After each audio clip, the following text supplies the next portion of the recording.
So, you're going to be the auctioneer? Can't think of anyone better. My idea put the whole country on the block. I may as well bang the gavel. Going once, going twice. So, all of it, the whole country? From the Red Sea to the Lebanese border, every bit. Should be the biggest real estate sale. Well, I don't think there's ever been a bigger. I agree. Auctioning off the entire state of Israel is going to be the biggest sale of the century or any other. Well, let me tell you.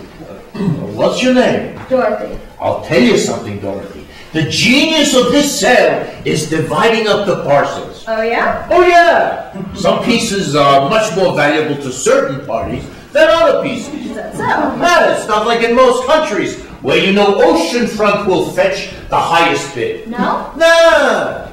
This is not Coral Gables or Palm Beach. Oceanfront in Israel might go for less than that pathetic dried-up puddle, the Dead Sea.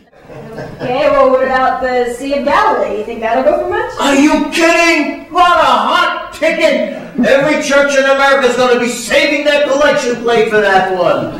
Think of it. Saddleback owns Sea of Galilee. They would have a big banner out front or bumper stickers. But don't you think it's the Arabs who are going to be paying the most? Hell yes. Saudi Arabia, Oman, Dubai, all competing with one another to purchase the Dome of the Rock. $1 billion, $1 trillion, $1 zillion. The bids are going to go into outer space. All that money? Yes, Dorothy. All that money. Then the total gets neatly divided up and given to each and every Israeli citizen to do with as they choose. Buy a Swiss chalet, a London townhouse, a New York penthouse. Buy an entire beach in Puerto Vallarta, for Christ's sake. Wow, indeed. But don't you think it's a little mercenary? I mean, auctioning off the Holy Land like it's a light bulb factory of Queens? Hell yes, it's mercenary. It's totally mercenary. That's the greatest thing about it. For thousands of years, we Jews have been accused of being mercenary, conniving, cutthroat bastards. We've spent just as long trying to prove it wasn't so.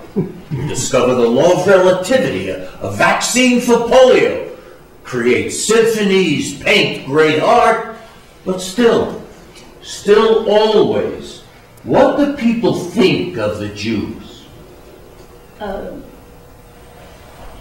Mercenary bastards? Bingo! So instead of proving them wrong, let's prove them right. Let's be mercenary bastards through and through, no holds barred. Then each Israeli citizen walks home to his or her cozy condo on Park Avenue. I have to say, it's a little disturbing. I mean, I don't go to church every Sunday, but Jesus, I mean... that's where he walks. I hear you, Dorothy. And a bunch of Orthodox Jews are also a little peeved. But they got outvoted. The country's still a democracy, you know. Besides, the religious Jews can buy the little Israeli shtetls for themselves. If they end up with Arab sheiks for neighbors, well, what the hell? That's the way it's always been. If you read the Bible. But I don't get it, though. Isn't Israel meant to be the Jewish homeland? But things just weren't working out the way we'd hoped. I mean, you come home to your homeland, and the welcome mat's got a booby trap attached to it. But Mr. Rashevitz... No, Dorothy, I dreamed the Holy Land dream too. You bet. Went to visit 4 or 5 times, tread on the sacred soil of Jerusalem, kiss the Wailing Wall. But doesn't that mean that... What, that we've got to keep it? Let me tell you a little story. A few years ago, I went out west to Navajo country. Ever been there? A big stretch of nothing, as far as you can see. That's what it looked like to me, a big nothing. But they sure like it out there, the Navajo. My wife and me, we stopped at one little trading post. I forget the name. There was an old man making a picture. He was dribbling different colored earth on a board. Called it a sand painting. Sells it for $300–400. My wife, she talked me into buying one. So I asked the man, What's this dirt you're dribbling on the board? You know what he said? Sacred earth. That's what he said. Sacred earth? Yeah, and you could tell he wasn't bullshit. He really believed the earth was sacred. You get that stuff around here? I asked him. I'd like to buy some. Take it back to New Jersey. That old Indian just stared at me. Finally, he said, yeah, I get this sacred dirt around here. Of course I do. I ain't never been nowhere else. But you don't have to buy it here. You got sacred dirt back where you come from.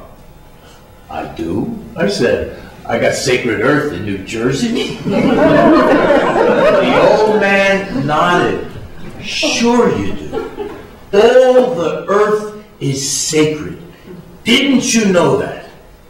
That's what he told you? So a few weeks later, I'm back in New Jersey, went to the backyard and looked down at the ground. You saw sacred dirt? I saw weeds. My nephew Frank was supposed to get out the weed whacker. But that's a different story. I realized the old guy was right. New Jersey, Long Island, Manhattan, even Queens. There's sacred dirt everywhere, if you see it that way. So you think Queens is just as holy as the Holy Land? I think the Holy Land is a pricier piece of real estate than Queens, for sure. But no, I don't think it's any holier. Just because a bunch of Arabs and Jews have been squabbling over it for 5,000 years, they might as well have been squabbling over Rhode Island that's about the same size. If history had played out a little different. Well, if history had played out a little different. But don't you think you're taking a chance? I mean, a lot of people say that God's going to punish the Jews for selling the Holy Land. Damned if you do, damned if you don't.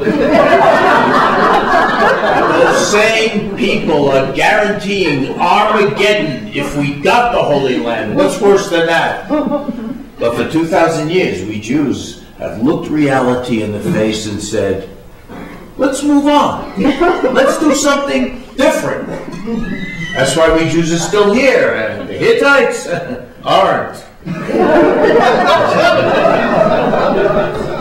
You sure got, what do you call it, chutzpah? You mean chutzpah? Yeah.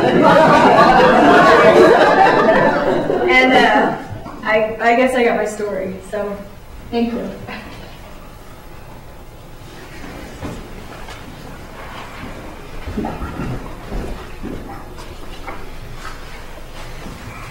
But, Mr. Monashevitz, about the Navajo, they may say the whole world is sacred, but you just try to get them off that square, dried-up piece of desert that they call home, and you can't.